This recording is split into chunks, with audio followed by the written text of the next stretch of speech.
Hello mga kalangga! So for this video, another mini vlog! So today, bubungad sa inyo ang napaka-haggard kong mukha. So ayan mga kalangga, nasa school na tayo agad, diba? Ang bilis. Anyway, second subject pa lang kami pero ang haggard ko na. Alam nyo ba mga kalangga, syempre hindi nyo alam.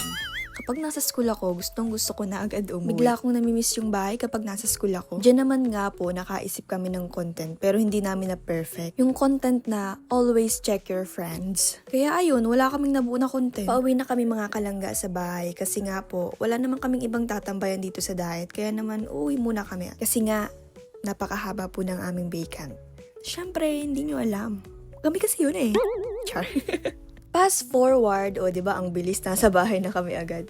At nakabili na rin kami ng pagkain namin. At ang binili namin mga kalangga, ang pinakamadali sa lahat lutuin. Ang pansit canton, tsaka itlog. Yan na sa ate girl, mag-aasikaso na sa ate girl kasi nga, madali lang ang oras, kailangan natin dalian para makakain agad. At alam nyo ba mga kalangga kung anong role ko lang dito? Ang magtanggal sa plastic. Yan lang. Hindi naman ako pinagluto. Sila lang nagluto. Kasi nga, sabi nila, Ninang, humali ka na dyan, Ninang. Kami na dyan. O sige, kamo na. At ayan nga, inaasikaso na po nila mga kalangga.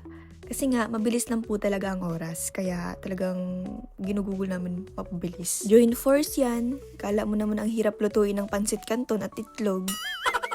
Anyway, sa mga nagtatanong po kung bakit po lalaki yung mga friends namin.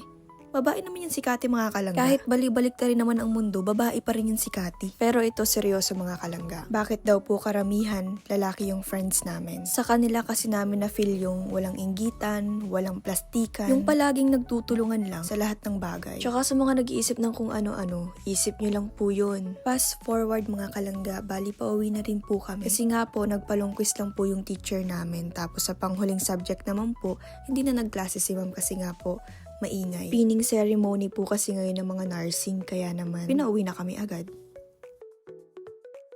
At ayan, naghihintay nga po kami ng sundo dito sa labas ng school. Syempre, hindi rin nagtagal, dumating na rin po si tita, kaya naman pauwi na po kami sa bahay.